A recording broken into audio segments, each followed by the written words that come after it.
Dostlar, xoş gördük sizləri. Hər vaxtınız xeyirli olsun. Bu günlər biz Xırdalan şəhərində belə bir 2 otaqlı əşyalı həyət evimizi çəkib təqdim edirik. Yerləşməli Xırdalan şəhəri 119 nömrəli marşrutun axırıncı avtonovkası tərəfdədir. Orada darvazasıdır. 2 maşınlıq həyəti var. Həyətində su çənidir. Burada əşyaları nə görürsə əşyalar qalacaq.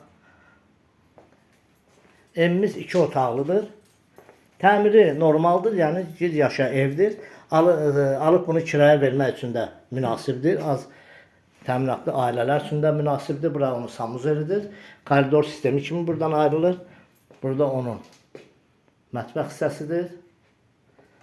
Burada onun zalıdır. Geniş, üzr istəyirəm, yataq otağıdır. Zalını göstərdim. Giriş hissədə idi. Burada yataq, bütün əşyaların hamısı evdə qalır. 32.000 manata real müştəriyə cüzi endirim olunacaq. Kanalımıza abunə olun, videonu bəyənin. Sağ olun, minnətdarım izlədiyiniz üçün.